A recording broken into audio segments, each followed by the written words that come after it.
کر رہا تھا کہ صرف ایک شہر کے بارے میں سوچا جا سکتا ہے، کیا اس کی تجارت، صنعت و حرفت، کیا ان کے آبادی، کیا لوگوں کے مزاج، کیا اس کی تاریخ، کیا یہاں پر جو آب و ہوا ہے اس کے بارے میں کس بارے میں بات کی جائے تو نظام کائنات کی تشکیل جو ہے یہ تو بہت بڑی چیز ہے، تو اس کو کون سے پہلو کو ٹچ کیا جائے اور کس بات پر کلام کیا جائے، میں سمجھتا ہوں یہ ایصال ثواب کی محفل ہے تو ہمیں اسی مناسبت سے چند باتوں پر غور کر کے اور اپنے لیے راہ عمل کو کھولنا چاہیے۔ آج کل عام طور پر لوگ اس کشمکش کا شکار رہتے ہیں، کہتے ہیں کہ بھائی آپ کہتے ہیں راہ عمل کھولنی چاہیے، ہم عمل کریں تو کیا کریں؟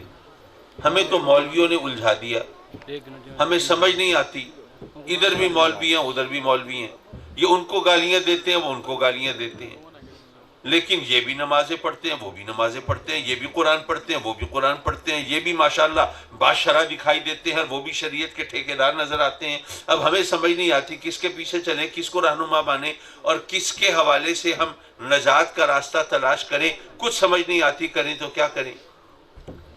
میں عرض کروں گا کہ یہ مسئلہ اتنا الجھا ہوا اور مشکل نہیں ہے،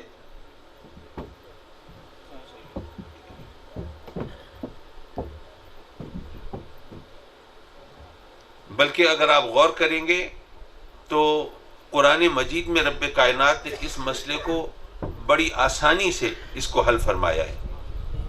وہ کیسے؟ دیکھیے سورہ بقرہ ہے، پہلا پارہ ہے، اس میں رب کائنات نے فرمایا یُضِلُّ بِهِ کثیرا وَیَہْدِی بِهِ کثیرا، قرآن سے گمراہ ہونے والے بھی بہت اور ہدایت پانے والے بھی بہت۔ اب یہ خود قرآن نے کہا تو اب ظاہر ہے کہ ماننا ہی ہے، اس میں اگر مگر کر نہیں سکتے، چوں چرا کر نہیں سکتے، لیکن اگر یہ قرآن نہ ہوتا، کسی مولوی نے کہا ہوتا، کسی عارف کا قول ہوتا، کسی کتاب میں ادھر ادھر پڑھا ہوتا تو یہاں پر تو ہلچل مچ جاتی، جناب یہ ایک کام، یہ بات کہنے والے کے خلاف فتوے جاری ہو رہے تھے، یہ قرآن بھی گمراہ کر سکتا ہے، یہ کیسے کہہ دیا؟ نعوذ باللہ، قرآن تو مینارہ نور ہے، قرآن تو منبع رشد و ہدایت ہے، قرآن تو مخزن علم و حکمت ہے، قرآن سے بھی اگر کوئی گمراہ ہو سکتا ہے پھر کس کتاب پر اعتبار کریں؟ ممکن ہے کوئی خودکش حملوں کی بھی تیاری کرنے لگتے کہ جناب یہ جس نے کہا وہ تو دائرہ اسلام سے خارج ہو گیا، اس کی تو ایسی کی تیسی، لیکن چونکہ خود قرآن نے کہا، رب کائنات کا فرمان، تو اب اس پر غور تو کرنا پڑے گا۔ حضرات مکرم اگر آپ غور کریں تو یہ جو آیت ہے یہ قرآن کی صداقت اور سچائی کا منہ بولتا ثبوت ہے۔ وہ کیسے؟ آپ دیکھیے جتنے بھی مختلف فرقے ہیں، چاہے وہ گستاخان رسول ہوں، چاہے گستاخان صحابہ ہوں، گستاخان ازواج مطہرات ہوں، گستاخان اہل بیت ہوں، بلکہ سرے سے غیر مسلم قادیانی ہوں، وہ جتنے بھی ایسے فرقے ہیں جو اپنے آپ کو مسلمان کہتے ہیں، وہ جب اپنا عقیدہ ثابت کرتے ہیں، اپنے آپ کو سچا ثابت کرنا چاہتے ہیں تو قرآن کی آیتیں پڑھ پڑھ کے سنا رہے ہوتے ہیں، اور ایک عام آدمی کہتا ہے کہ یار اب ان کو کنڈ کیسے کریں، قرآن پڑھ رہے ہیں۔ لیکن اگر آپ غور کریں تو رب کائنات نے 1500 سال پہلے بتا دیا تھا کہ اے میرے بندو، جو بھی قرآن پڑھ رہا ہو آنکھیں بند کر کے اس کے پیچھے مت چل پڑنا کہ قرآن پڑھ رہا ہے جی اب کیا کرے، یہ ٹھیک ہی کہہ رہا ہوگا۔ ہر قرآن پڑھنے والا ہدایت یافتہ نہیں ہوتا، قرآن سے گمراہ ہونے والے بھی ہیں، ہدایت پانے والے بھی ہیں۔ اب جو قرآن پڑھ رہا ہو اس کے پیچھے چلنے سے پہلے، اس کے نقش قدم کو اختیار کرنے سے پہلے یہ دیکھ لینا کہ قرآن تو پڑھ رہا ہے لیکن اس کو ہدایت ملی ہے یا گمراہ ہو گیا ہے۔ مولا تیرا فرمان تو برحق، لیکن مولویوں کے بارے میں ہم فیصلہ کیسے کریں کہ کون گمراہ ہو گیا، کس کو ہدایت ملی؟ مولا یہ تو بھیڑوں کا چھتہ چھیڑنے والی بات ہے، یہ تو ہمارے بس میں نہیں۔ حضرات مکرم، رب کائنات نے اس مشکل کو حل کیا ہے قرآن میں اس مقام پر جو مسلمان بچے کو زبانی یاد ہوتی ہے۔ بھئی سورہ فاتحہ، الحمد شریف ہر ایک کو زبانی یاد ہے کہ نہیں ہے؟ رب کائنات نے ہمیں مانگنے کا سلیقہ سکھایا ہے۔ مانگنا جو ہے نا یہ آرٹ ہے، یہ فن ہے۔ اچھا میں ملتان سے آیا ہوں اور آپ کو پتہ ہے کہ ملتان مشہور ہے گرد، گرما، گدا، گورستان، 4 چیزوں کے لیے۔ اچھا، اگر آپ ملتان کے رہنے والے نہیں ہیں تو آپ کو بھی احساس کمتری کا شکار ہونے کی ضرورت نہیں۔ بحیثیت پاکستانی آپ سب بھی بین الاقوامی گداگروں کی صف اولین میں بڑا ممتاز مقام رکھتے ہیں، اس میں کوئی احساس کمتری کی بات نہیں۔ معاف کیجئے، میں تو یہ جملہ ویسے ہی بول دیا، اور مجھے امید ہے اکثر کے اوپر سے گزر گیا ہوگا، پہلے نہیں پڑھا ہوگا۔ حضرات مکرم، مانگنا ایک فن ہے۔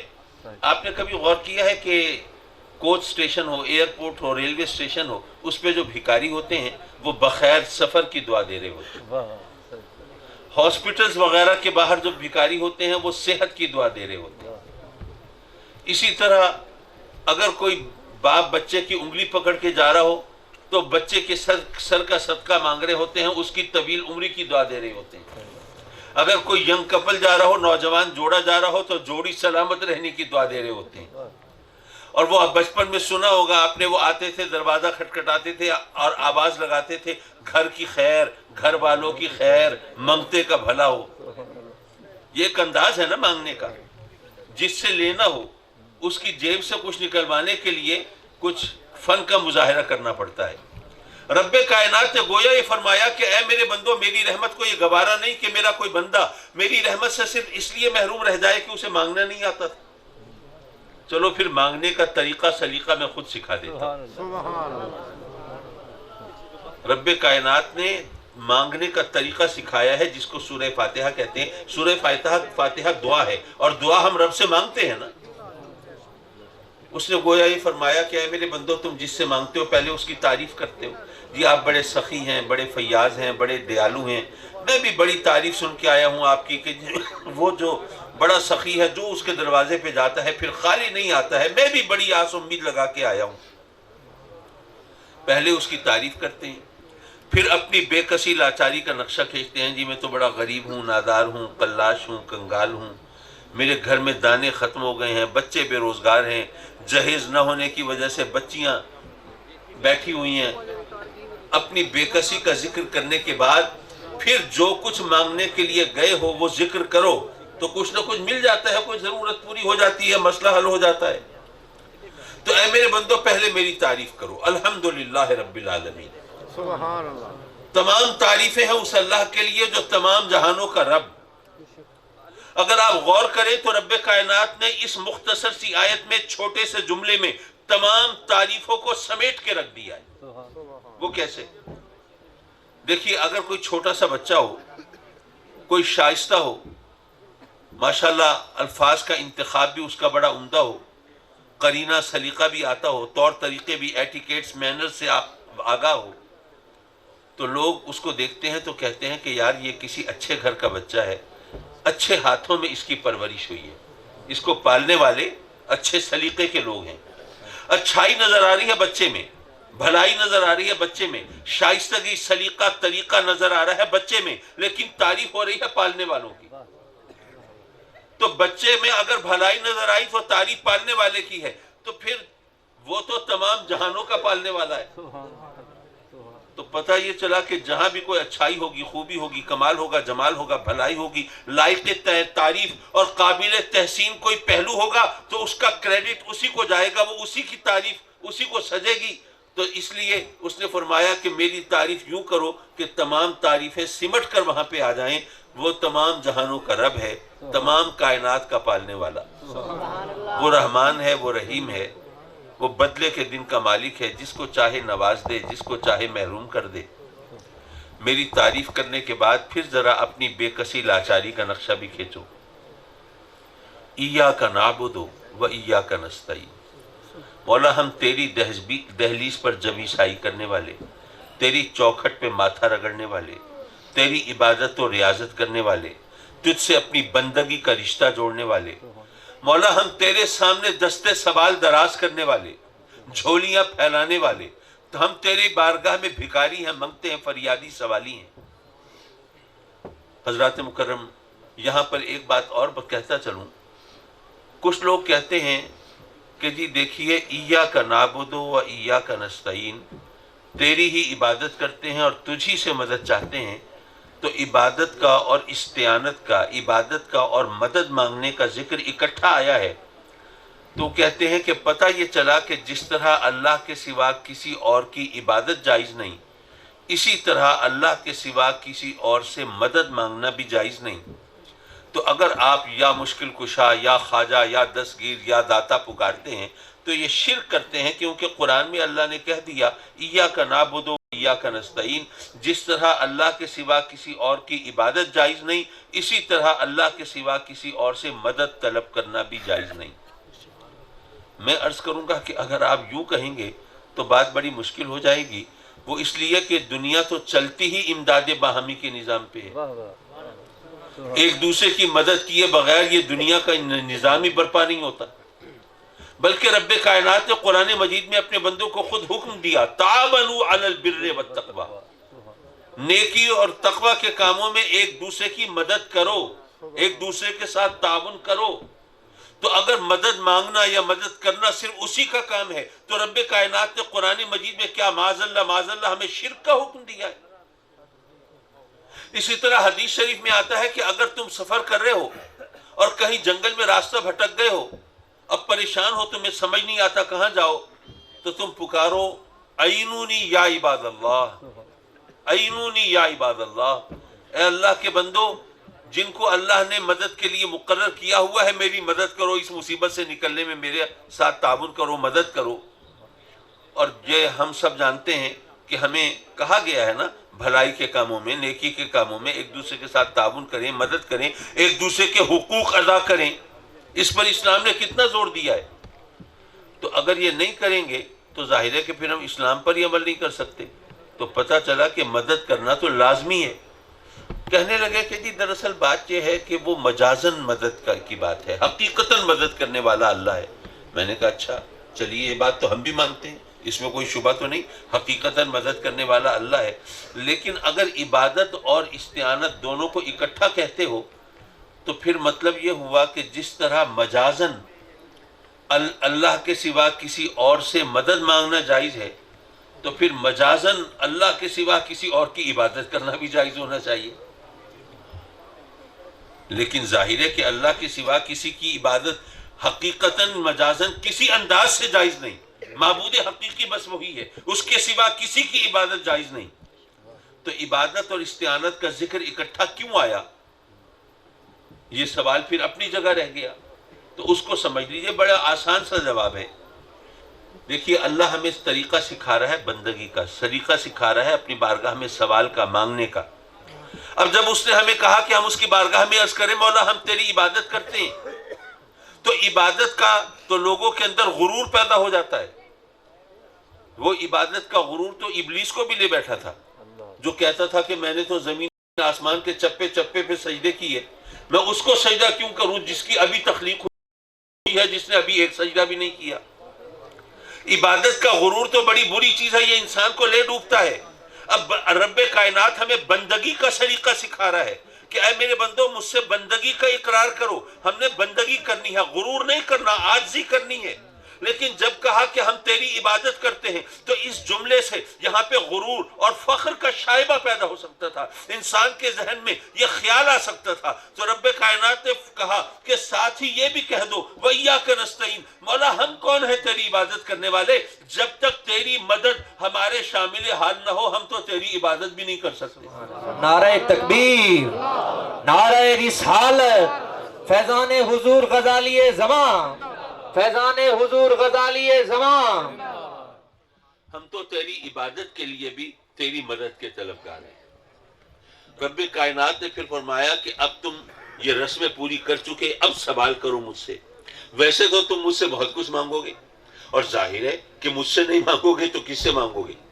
تم مجھ سے مال مانگتے ہو، دولت مانگتے ہو، زمین اور جائیداد مانگتے ہو، تم مجھ سے گھر مانگتے ہو، پھر گھر والی مانگتے ہو، پھر اولاد مانگتے ہو، پھر اس کا روشن بہتر مستقبل مانگتے ہو، عہدہ مانگتے ہو، منصب مانگتے ہو، طاقت، حکومت، اقتدار، اختیار، نام و نمود، شہرت، صحت و عافیت، نہ جانے کیا کچھ مانگتے ہو۔ لیکن یہ جو کچھ مانگتے ہو تم اپنی مرضی سے مانگتے ہو، لیکن میں تمہیں کیا حکم دیتا ہوں، مجھ سے کیا مانگو؟ اہدنا الصراط المستقیم، تم مجھ سے ہدایت مانگو۔ وہ کیوں؟ وہ اس لیے کہ تم مجھ سے مال مانگتے ہو نا، میں تمہیں مال بے شمار دے دوں، دولت بے حساب دے دوں، لیکن ہدایت نہ دوں، پھر کیا ہوگا؟ جب ہدایت نہیں ہوگی تو یہ مال تم گناہ کی راہوں پہ لٹاؤ گے۔ یہ روزی رزق مال یہ میری رحمت ہے، تم میری رحمت سے میرا عذاب خریدو گے۔ اس لیے اے میرے بندو، وہ مال دولت بعد میں مانگنا، پہلے مجھ سے ہدایت مانگو۔ تم مجھ سے صحت مانگتے ہو، جوانی مانگتے ہو، شباب مانگتے ہو، طاقت مانگتے ہو، میں تمہیں شاندار کڑیل جوان بنا دوں لیکن ہدایت نہ دوں، پھر کیا ہوگا؟ یہ جوانی بھی تو میری رحمت ہے، میری نعمت ہے، یہ پھر تم یہ بھی گناہ کی راہوں پہ خرچ کرتے پھرو گے۔ بلکہ اپنی طاقت، اپنے شباب اور اپنی جوانی کے نشے میں کبھی ایسا بھی ہو سکتا ہے مجھے بھی للکارنے لگو۔ یہ چیزیں بھی میری نعمتیں ہیں، ارے تم میری نعمتوں کا میرے قہر و غضب سے سودا کرو گے۔ اس لیے اے میرے بندو، یہ صحت، جوانی، شباب، طاقت، یہ سب کچھ بعد میں مانگنا، پہلے مجھ سے ہدایت مانگو۔ اچھا، مجھ سے ہدایت مانگ رہے ہو تو میں تو ہدایت ضرور دوں گا۔ اچھا، ضرور کیوں دوں گا؟ یہ بھی بڑے مزے کی بات ہے، سمجھنے کی ہے۔ آپ بازار میں جا رہے ہیں، کسی فقیر نے آواز لگائی اللہ کے نام پہ 10 روپے دیتے جاؤ۔ اب 10 روپے ظاہر ہے سب سے چھوٹا نوٹ وہی ہے آج کل۔ اگر آپ اسے 10 روپے نہ دیں اور گزر جائیں تو کیا آپ پر فتوے لگیں گے؟ کیا آپ کو تانے دیے جائیں گے؟ بھئی آپ نے نہیں دیا، آپ کی مرضی، کوئی بھی وجہ ہو سکتی ہے۔ لیکن اگر بازار جاتے ہوئے آپ خود کسی فقیر کو، بھکاری کو، منگتے کو بلا لیں اور کہیں کہ تم ایسا کرو مجھ سے 10 لاکھ روپے مانگ لو، پہلے تو اس کی آنکھیں پھٹ گئیں، حیران ششدر، حواس باختہ، پھر فوراً ہی جناب زمین پہ بیٹھا آپ کے پاؤں پکڑے، ہاتھ جوڑے، غریب نواز بندہ پرور لجپال کرم فرمائیں، مہربانی کریں مجھے 10 لاکھ روپے دیتے جائیں، میں میرے سب بچے ساری زندگی آپ کو دعائیں دیں گے، آپ کے لیے رب کی بارگاہ میں التجائیں کریں گے، آپ کا احسان مانیں گے، آپ کرم فرمائیں 10 لاکھ روپے دے دیں۔ اب اس نے جب 10 لاکھ روپے مانگنا شروع کیے، آپ منہ پھیر کے چل دیے، جاؤ بابا معاف کرو۔ اب لوگ آپ کو برا کہیں گے نہیں کہیں گے؟ کہیں گے۔ یارو عجیب بات ہے، پہلے 10 روپے صرف اس نے مانگے تھے، کسی نے برا نہیں کہا، کسی نے نہیں کہا یار کتنا بخیل ہے، خسیس ہے، کنجوس ہے، 10 روپے بھی اللہ کے نام پہ اس کی جیب سے نہیں نکلے، کسی نے برا نہیں کہا۔ اب 10 لاکھ روپے وہ مانگ رہا ہے اور لوگ آپ کو برا کہہ رہے ہیں آپ نہیں دیتے تو کیوں؟ وہ اس لیے کہ اگر مانگنے والا اپنی مرضی سے مانگے تو دینے والے کی مرضی ہے، چاہے دے چاہے نہ دے۔ لیکن اگر دینے والا خود کہے کہ مجھ سے یہ مانگو اور پھر کوئی سوال کرے تو اب سخی پر لازم ہے وہ ضرور دے، اگر نہیں دے گا تو پھر باتیں تو بنیں گی، آوازیں تو کسے جائیں گے، لوگ کہیں گے، تانے دیں گے کہ میاں اگر اتنی اوقات نہیں تھی، اتنی حیثیت نہیں تھی، اتنی پسلی نہیں تھی تو اس غریب منگتے بھکاری فقیر کو کیوں کہا تھا مجھ سے 10 لاکھ روپے مانگ لو؟ ارے اس فقیروں سے تم مذاق کرتے ہو، غریبوں سے شرم نہیں آتی تمہیں؟ مانگنے والا اپنی مرضی سے مانگے تو سخی کی مرضی چاہے دے چاہے نہ دے، لیکن اگر سخی خود کہے کہ مجھ سے ہی مانگو اور پھر کوئی مانگے، کوئی سوال کرے، اب سخی پر لازم ہے وہ ضرور دے۔ اب یہ بتائیے کہ ہم جو کہتے ہیں اہدنا الصراط المستقیم، تو کیا اپنی مرضی سے کہتے ہیں؟ اس کے کہنے پہ کہتے ہیں۔ بھئی ویسے کہیں نہ کہیں، لیکن ماشاءاللہ پاک صاف کپڑے پہن کر باوضو ہو کر اس کے گھر میں آ کے اس کی بارگاہ میں 10 بستہ کھڑے ہو کر تو کہتے ہیں نا اہدنا الصراط المستقیم۔ تو کیا ہر وہ شخص جو اہدنا الصراط المستقیم کہتا ہے کیا اسے ہدایت مل جاتی ہے؟ ہر ایک کو تو نہیں ملتی، مرزائی بھی کہتے پھرتے ہیں نہیں ملتی ہدایت۔ اب معاذ اللہ کیا اللہ کو الزام دیں، اس کو برا بھلا کہیں؟ معاذ اللہ نہیں۔ کیوں؟ بات یہ ہے کہ ہم نے فقیر کو کہا کہ 10 لاکھ روپے مانگ لو، اس نے 10 لاکھ روپے مانگے تو ہم تو اس کی بات سن رہے ہیں، جو جملے زبان سے بول رہا ہے وہ سن رہے ہیں نا، بھئی مانگتے منت سماجت کر رہا ہے، آہوزاری کر رہا ہے، صرف وہ سنتے ہیں، لیکن دل میں کیا سوچ رہا ہے یہ تو نہیں پتا۔ ہو سکتا ہے دل میں سوچ رہا ہو یار یہ مرغا آج پھنسا ہے، بچ کے نہ جانے پائے، یہیں ذبح کر دو، بعد میں پتہ نہیں ہتھے چڑھے نہ چڑھے۔ یارو اگر کوئی انسان ہم سے کوئی سوال کرے تو ہم تو صرف اس کی بات سنتے ہیں، لیکن جب بندہ رب کی بارگاہ میں عرض کرتا ہے تو رب کائنات صرف بات نہیں سنتا، جو ہماری زبان پر بھی ہے وہ بھی جانتا ہے، اور جو ذہن میں اور دل میں ہے وہ بھی جانتا ہے، وہ نیت بھی جانتا ہے، عمل بھی جانتا ہے، ظاہر بھی جانتا ہے، باطن بھی جانتا ہے، جو دکھاتے ہیں وہ بھی جانتا ہے، جو چھپاتے ہیں وہ بھی جانتا ہے۔ وہ جانتا ہے کہ جو بندہ یہ میری بارگاہ میں عرض کرتا ہے اہدنا الصراط المستقیم، کیا واقعی مجھ سے ہدایت مانگ رہا ہے، یا یہ نماز، یہ آیت، یہ سورت اس کے والدین نے، بزرگوں نے، استادوں نے بچپن میں رٹوا دی تھی، زبانی یاد کرا دی تھی، یہ رٹی رٹائی سورت اس کی زبان سے جاری ہے، یہ مانگتا کچھ نہیں، اس کی زبان پہ کچھ اور ہے، دل میں کچھ اور ہے۔ میرا ایمان اور یقین ہے سچے دل سے اس سے ہدایت مانگ کے دیکھو تو صحیح، ملتی ہے کہ نہیں ملتی؟ ضرور ملے گی، کیونکہ اس کے کہنے پہ مانگ رہے ہیں۔ حضرات مکرم، جب اس کے کہنے پہ مانگ رہے ہیں تو وہ تو ہدایت ضرور دے گا، وہ تو ہدایت دے گا، لیکن ہمیں کیسے پتا چلے گا کہ اب مجھے ہدایت مل گئی؟ پہلے اگر میں ذرا تھوڑا ڈاما ڈول تھا، ذرا ادھر ادھر تھا، تو چلو اب میں آ گیا ہوں سیدھے راستے پہ، اب مجھے یہاں پر استقامت سے ڈٹے رہنا چاہیے، اس سے ادھر ادھر نہیں ہونا چاہیے۔ کیا جبریل آ کے بتائیں گے ہمیں؟ کیا وحی نازل ہوگی؟ کیا الہام ہوگا؟ بھئی ہمیں ہدایت تو وہ دے دے گا، لیکن ہم پر یقین کے دروازے کیسے کھلیں گے؟ ہمیں اعتبار کیسے آئے گا کہ اب مجھے ہدایت مل چکی ہے؟ رب کائنات نے گویا یہ فرمایا کہ اے میرے بندو، جب مجھ سے ہدایت مانگی ہے تو میں تو اتنی آسانی سے دوں گا کہ پھر بھٹکنے کی گنجائش نہیں بچے گی۔ وہ کیسے؟ اللہ نے فرمایا کہ جب مجھ سے ہدایت مانگو نا، اہدنا الصراط المستقیم، تو خود اپنی زبان سے کہو صراط الذین انعمت علیہم، مولا ان کی راہ پر چلا دے جن پر تیرا انعام ہوا۔ ابھی شاید آپ کو سمجھ نہیں آئی ہوگی کہ کتنا آسان راستہ ہے، ذرا اس کو ایک مثال کے ذریعے سمجھا دوں۔ دیکھیں، فرض کریں آپ یہاں اس جگہ کا کیا نام ہے؟ بستی چھتانی۔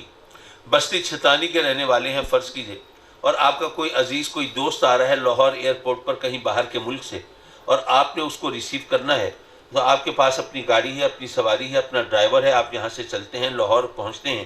جب لاہور شہر میں انٹر ہوتے ہیں، گاڑی کھڑی کرتے ہیں اور کسی سے پوچھتے ہیں کہ بھائی ہم بستی چھتانی سے جو کوئی 400-450 کلومیٹر کے فاصلے پہ ہے وہاں سے آئے ہیں، تو بھائی ہمیں ذرا ایئرپورٹ کا راستہ بتا دو۔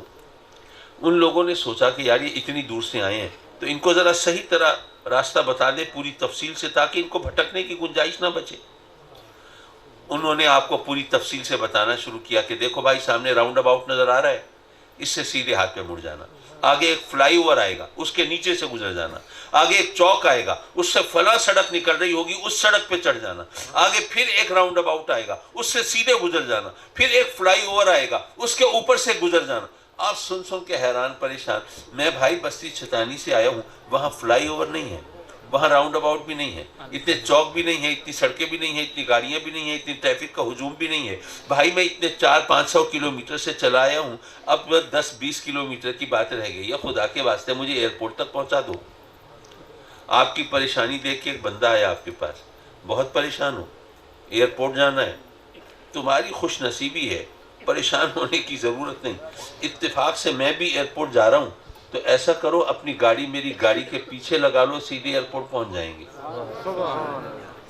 راؤنڈ اباؤٹ سے سیدھا جانا ہے یا کہیں مڑنا ہے سوچنے کی ضرورت نہیں، فلائی اوور کے اوپر سے گزرنا ہے یا نیچے سے استخارے کی حاجت نہیں، کون سی سڑک پہ جانا ہے سڑکوں کے نام کھڑے ہو کے پڑھنے کی بھی کوئی تک نہیں، جگہ جگہ رک کے لوگوں سے راستہ پوچھنے کی بھی کوئی گنجائش نہیں۔ بس اتنا کرنا، اپنی گاڑی میری گاڑی کے پیچھے رکھنا، ادھر ادھر مت ہو جانا، سیدھے ایئرپورٹ پہنچ جائیں گے۔ یارو اس سے آسان راستہ ہے کوئی؟ اللہ نے بھی فرمایا کہ اے میرے بندو، تمہیں ہدایت چاہیے نا، تمہیں کیا پتہ ہدایت کا راستہ کون سا ہے؟ یہاں برگلانے بہکانے والے بھی ہیں، قرآن پڑھ پڑھ کے تمہیں غلط راستہ دکھانے والے بھی ہیں، تو ایسا کرو میرے جو انعام یافتہ بندے ہیں نا ان کے پیچھے چل پڑو، تمہیں بھی ہدایت مل جائے گی۔ آپ کہیں گے کہ ہاں بھائی مسئلہ تو کافی حد تک حل ہو گیا، لیکن ابھی ایک اور مشکل ہے۔ اللہ نے فرمایا میرے انعام یافتہ بندوں کے پیچھے چلو گے تو ہدایت ملے گی، صراط الذین انعمت علیہم، لیکن یہ فیصلہ کون کرے گا کہ اللہ کے انعام یافتہ بندے کون ہیں؟ یہاں تو ہر ایک 52 گز کا ہے، ہمارا زمیندار کہتا ہے کہ مجھ پر بڑا انعام ہے ورنہ میری اتنی اچھی فصل کیسے ہوتی. دکاندار کہتا ہے نہیں انعام تو مجھ پر ہے ورنہ اتنی سیل اتنی بکری کیسے ہوتی اس مہنگائی کے زمانے میں. صنعت کار کہتا ہے کہ انعام تو مجھ پہ ہے ورنہ 1 کی 10 فیکٹریاں کیسے لگتی. ماشاءاللہ سیاستدان بھی کہتے ہیں کہ اگر ہم پہ انعام نہ ہوتا الیکشن میں کامیاب کیسے ہوتے اور حکومت کیسے ملتی. مولا یہاں تو ہر ایک کا دعویٰ یہ ہے کہ وہی انعام یافتہ ہے تو اب ہم کیا کریں, کس کے پیچھے چلیں. اللہ نے گویا یہ فرمایا کہ اے میرے بندو یہ مسئلہ ہے ہدایت اور گمراہی کا, بلکہ یہ مسئلہ ہے ایمان اور کفر کا, بلکہ یوں کہو کہ یہ مسئلہ ہے زندگی اور موت کا. تو میں تمہاری ثوابدید پہ نہیں چھوڑتا کہ تم وہ جناب تکے لگاتے رہو کون ہے ہدایت یافتہ انعام یافتہ. نہیں, یہ میں مسئلہ خود قرآن میں حل کر دیتا ہوں میرے انعام یافتہ بندے کو. قرآن کی تفسیر خود قرآن کر رہا ہو, اس سے بہتر تفسیر تو ممکن نہیں. یہاں ہمیں حکم دیا کہ ہم اس کی بارگاہ میں عرض کریں صراط الذین انعمت علیہم, حالانکہ ہمیں سوچنا چاہیے ہم اللہ کو بتائیں گے مولا سیدھا راستہ کون سا ہے. جن پر تیرا انعام ہوا مولا ان کے راستے پہ چلا دے. کہ اللہ کو نہیں پتا سیدھا راستہ کون سا ہے؟ وہ خالق ہے سیدھے راستے کا. پتہ چلا کہ ہم اللہ کو نہیں بتا رہے, اللہ کچھ ہمیں بتا رہا ہے, اس کو سمجھنے کی ضرورت ہے. اللہ نے فرمایا کہ میرے انعام یافتہ بندے کون ہیں وہ میں خود قرآن میں بتاتا ہوں. وَمَن يُطِعِ اللَّهَ وَالرَّسُولَ فَأُولَٰئِكَ مَعَ الَّذِينَ أَنْعَمَ اللَّهُ عَلَيْهِمْ, جس نے اللہ اور اس کے رسول کی طاعت کی وہ ان کے ساتھ ہوں گے جن پر اللہ نے انعام فرمایا. اور اللہ نے انعام کن پر فرمایا؟ من النبیین والصدیقین والشہداء والصالحین. اللہ کے انعام یافتہ بندے نبی ہیں, صدیق, شہید اور صالحین ہیں. یہ اللہ کے انعام یافتہ بندے ہیں, ان کے پیچھے چلو گے تو ہدایت ملے گی. اچھا نبی تو نبی ہے, اس کے بارے میں کسی غلط فہمی کی گنجائش نہیں. صدیق, شہید اور صالح میں مانتا ہوں ان کے مراتب میں فرق ہے. علماء کرام اگر چاہیں گے تو آپ کو بیان بھی فرما دیں گے, لیکن میں اس لیے اس تفصیل میں نہیں جا رہا. میں ایک شعر سناتا ہوں لوگوں کو کہ میری تھوڑی سی سمجھ بھی اڑ گئی, میری تھوڑی سی سمجھ بھی اڑ گئی, مجھ کو اس کثرت سے سمجھایا گیا. بہت زیادہ سمجھانے سے پھر کچھ پلے نہیں پڑتا, سمجھ نہیں آتی. تو اس لیے اگر میں عوام کی سہولت کے لیے عوام علماء کی اجازت سے کہوں کہ صدیق, شہید اور صالح یہ تینوں ولی ہیں تو اس میں کوئی برائی ہے کیا؟ اللہ کے انعام یافتہ بندے ہیں نا. تو ولی کسے کہتے ہیں؟ محبوب کو. ولی کہتے ہیں مقرب کو. اب جو محبوب اور مقرب ہوگا اور جو دوست ہوگا ولی دوست کو کہتے ہیں, تو اسی پر انعام ہوگا نا اللہ کا. تو صدیق بھی ولی ہے, شہید بھی ولی ہے, صالح بھی ولی ہے. تو اللہ نے فرمایا کہ میرے انعام یافتہ بندے کون ہیں؟ وہ نبی ہیں اور ولی ہیں. اب اگر آپ غور کریں تو مسئلہ حل ہو گیا. ایک زحمت آپ کو بھی کرنی پڑے گی. اللہ نے فرمایا یُضِلُّ بِهِ کثیرا وَیَہْدِی بِهِ کثیرا. قرآن پڑھ کے گمراہ ہونے والے بھی بہت ہیں, ہدایت پانے والے بھی بہت. مولا گمراہ ہونے والے کون ہیں, ہدایت پانے والے کون ہیں؟ تو رب کائنات نے ہمیں قرآن سے بتا دیا کہ یاد رکھو جو قرآن پڑھ کے نبیوں اور ولیوں کے پیچھے چلے ان کو ہدایت ملی. صراط الذین انعمت علیہم, ان کی راہ پر چلا دے جن پر تیرا انعام ہوا. تو پتہ یہ چلا کہ جو اللہ کے انعام یافتہ بندے ہیں اگر ان کے نقش قدم کو اختیار کریں گے, ان کی پامال کی ہوئی راہوں پہ چلیں گے, اگر ان کا دامن پکڑیں گے تو ہمیں ہدایت ملے گی. تو جو قرآن پڑھ کے نبیوں اور ولیوں کے پیچھے چلتا ہے اس کو قرآن سے ہدایت ملی. اور اے لوگوں ذرا تھوڑی زحمت تم کرو, یہ دیکھ لو مولوی ادھر بھی ہیں, مولوی ادھر بھی ہیں, قرآن یہ بھی پڑھتے ہیں, قرآن یہ بھی پڑھتے ہیں, حدیث یہ بھی پڑھتے ہیں, حدیث یہ بھی پڑھتے ہیں, نمازیں یہ بھی پڑھتے ہیں, نمازیں یہ بھی پڑھتے ہیں, یہ بھی باشرہ دکھائی دیتے ہیں, وہ بھی شریعت کے ٹھیکیدار نظر آتے ہیں. بس اتنا دیکھ لو کہ وہ کون ہیں جو قرآن پڑھ کے نبیوں اور ولیوں کے پیچھے چلتے ہیں, اور وہ کون ہیں جو قرآن پڑھ کے نبیوں اور ولیوں کے پیچھے پڑ جاتے ہیں. قرآن پڑھ کے ثابت کرنے کی کوشش کرتے ہیں کہ جناب نبی سے بھی خطا کا ارتکاب ممکن ہے. وہ کہتے ہیں رسولوں سے بھی گناہ ہو سکتا ہے, یارو کسی کو اتنا ہوش نہیں کہ ان کو کہے کہ جن کے نقش قدم کے صدقے میں ہمیں ہدایت ملنی ہے، اگر ان کے بارے میں ہمارا یہ اعتقاد ہو کہ وہ بھی گمراہ ہو سکتے ہیں، وہ بھی گناہ کے مرتکب ہو سکتے ہیں، پھر ہمیں تو بھلائی اور گمراہ وہ ہدایت کا راستہ اس کا خیال ہی چھوڑ دینا چاہیے۔ تو کہنے کا مطلب یہ کہ قرآن پڑھنے والے تو بہت ہیں، لیکن جو قرآن پڑھ کے نبیوں اور ولیوں کا دامن پکڑتے ہیں، ہمیں ان کے پیچھے چلنا ہے۔ حضرات مکرم، تقریر میں کر چکا، صرف نصیحت کی ایک بات کر کے میں آپ سے اجازت چاہوں گا۔ دراصل مسئلہ یہ ہے کہ آدمی کا جب تک نقطہ نظر صحیح نہ ہو نا، اس وقت تک اس کو ہدایت نہیں ملتی۔ مجھے ایک واقعہ یاد آیا، وہ واقعہ میں نے اپنی کتاب میں تو لکھا ہے، لیکن آپ نے تو ابھی وہ کتاب نہیں پڑھی، ابھی پہنچی بھی نہیں آپ تک۔ ایسا ہوا کہ ایک پاکستانی گیا انگلینڈ، پاکستانی انگلینڈ گیا تو اس کے پاس پیسے زیادہ نہیں تھے کہ علیحدہ اپارٹمنٹ لے کے رہتا، تو وہاں پہ ایک انگریز جوڑے کے ساتھ وہ پیئنگ گیسٹ کے طور پر رہنے لگا، پیسے ادا کر کے وہ ایک طرح سے مہمان بن گیا ان کا۔ اب وہاں پہ رہ رہا ہے تو ایک دن وہ جو انگریز جوڑا تھا، انہوں نے کہیں جانا تھا، ان کا ایک بچہ تھا 9-10 سال کا، تو انہوں نے اس پاکستانی سے کہا کہ بھائی آج اگر آپ گھر پہ ہوں تو ہم اپنے بچے کو چھوڑ جاتے ہیں گھر پہ، اور اگر آپ کو کہیں جانا ہے تو مجبوری ہے، پھر کوئی مینیج کرنا پڑے گا ہمیں۔ پاکستانی کو اتفاق سے کہیں نہیں جانا تھا، اس نے کہا نہیں کہ آپ بے فکر رہیں، میں گھر پہ ہوں، آپ تشریف لے جائیں، تسلی سے جائیے۔ وہ چلے گئے۔ ان کے جانے کے بعد اتفاق سے بچے کو پیاس لگی، وہ کچن میں گیا پانی پینے، تو اس کے ہاتھ سے وہ شیشے کا پانی پینے کا گلاس جو گرا تو ٹوٹ گیا۔ اب بچہ گھبرا گیا، ہمارے پاکستانی بھائی نے اس کو تسلی دی کہ نہیں گھبرانے کی ضرورت نہیں ہے بچے، اب تمہارے پیرنٹس آئیں گے، تمہارے والدین آئیں گے، ان سے کہہ دینا گلاس انکل سے ٹوٹا ہے، میں بھی مان لوں گا مجھ سے ٹوٹا ہے تو میں گلاس لا بھی دوں گا ان کو، کوئی مسئلہ نہیں بنے گا۔ اس نے کہا ٹھیک ہے۔ جب شام کو اس کے والدین آئے، انہوں نے گلاس ٹوٹا ہوا دیکھا، پوچھا تو بچے کو جیسے پٹی پڑھائی تھی اس نے کہہ دیا گلاس تو انکل سے ٹوٹا ہے۔ اس نے بھی مان لیا کہ ہاں مجھ سے ٹوٹا ہے، میں لا دوں گا آپ کو، کوئی فکر نہیں، بات آئی گئی ہو گئی۔ اگلے دن صبح کسی نے اس پاکستانی کا دروازہ کھٹکھٹایا، یہ حیران اس وقت کون آ گیا، دروازہ کھولا تو وہی انگریز جوڑا جو اس کا مالک مکان جو ہے وہ کھڑا ہے۔ اس سے پوچھا کیا بات ہے، خیریت؟ اس نے کہا جناب بات یہ ہے کہ آپ تو رات کو چلے آئے، آپ کے جانے کے بعد ہمارا بچہ ہمارے پاس آیا اور اس نے بتایا کہ گلاس تو خود اس سے ٹوٹا تھا، اور آپ کے کہنے پہ اس نے کہہ دیا کہ گلاس آپ سے ٹوٹا ہے۔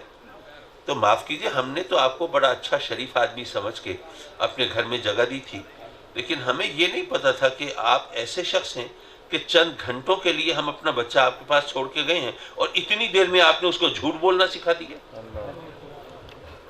اور اس کو یہ بتا دیا کہ وہ اپنا قصور کسی اور کے سر تھوپ کے خود بے گناہ بن سکتا ہے۔ اس کے اخلاق کی آپ نے ریڑ لگا دی اور اس کا جنازہ نکال دیا۔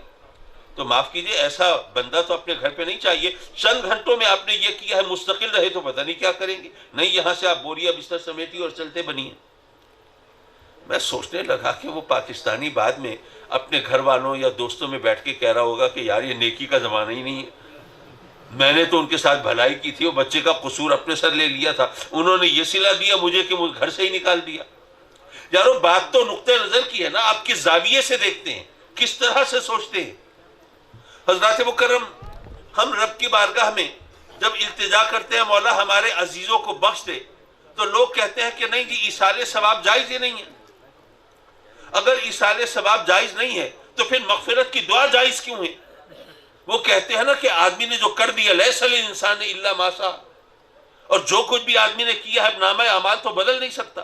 آدمی دنیا سے رخصت ہو گیا، قبر میں پہنچ گیا، اب کوئی نئی نیکی کر نہیں سکتا اور اپنا کوئی گناہ دھو نہیں سکتا، تو اس لیے اب تو کچھ نہیں ہو سکتا۔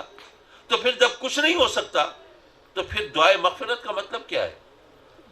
پھر ہم کیوں کہتے ہیں مولا ہمارے ان کو بخش دے؟ بخشے کیسے جائیں گے؟ ظاہر ہے تمام چیز ریکارڈ پہ ہے، اور آپ کو پتہ ہے قیامت کے دن جب ہم قبروں سے اٹھائے جائیں گے تو نامہ اعمال ہمارے ہاتھوں میں دیا جائے گا نا، اور پھر جواب طلبی بھی کی جائے گی، پوچھا جائے گا، ایکسپلینیشن کال ہوگی، ہاں بھی بتا تو نے جرم کیوں کیا، گناہ کیوں کیا، رب کی نافرمانی کیوں کی، حکم دولی کیوں کی۔ ہم میں سے کچھ لوگ ہوں گے جو قیامت کے دن بھی چالاک بننے کی کوشش کریں گے، مکر جائیں گے، مولا میں نے گناہ کیا ہی نہیں، گناہ نہیں کیا، یہ ریکارڈ موجود ہے، نامہ اعمال موجود ہے، تیری ایک ایک چیز لکھی ہوئی ہے، اور تو کہتا ہے میں نے گناہ نہیں کیا۔ تو جیسے وہ غالب کا مشہور شعر ہے نا کہ پکڑے جاتے ہیں فرشتوں کے لکھے پر ناحق، پکڑے جاتے ہیں فرشتوں کے لکھے پر ناحق۔ آدمی اپنا کوئی تعدم تحریر بھی تھا، مولا یہ نامہ اعمال تو فرشتوں نے کمپائل کیا ہے نا، ہمارا کوئی قصور نہیں، ہم نے نہیں کیا ہے، فرشتوں نے کوئی غلط انٹری ڈال دی ہے۔ جب وہ نامہ اعمال میں ہمارے اعمال درج کر رہے تھے، ہمارا کوئی بندہ تھا چیک کرنے کے لیے کہ یہ کہیں کوئی چکر تو نہیں چلا لے، ڈنڈی تو نہیں مار رہے؟ مولا نہیں کیا میں نے یہ کوئی کام۔ پھر کیا ہوگا؟ جنہوں نے سورہ یاسین ترجمے کے ساتھ پڑھی ہے وہ جانتے ہیں، الیوم نختم علی افواہہم، وہ دن وہ ہوگا جب ہمارے منہوں پر مہریں لگا دی جائیں گی اور ہمارے جسم کے اعضاء کو زبان ملے گی اور ہاتھ پاؤں گواہی دیں گے کہ مولا نامہ اعمال میں سچ لکھا ہے، یہ ظلم، یہ جرم، یہ گناہ، یہ نافرمانی، تیری حکم دلی، یہ سب اس نے ہمارے ذریعے سے کی تھی۔ یارو سوچو کیسا کڑا وقت ہوگا، اپنے ہاتھ پاؤں ہمارے خلاف گواہی دے رہے ہوں گے۔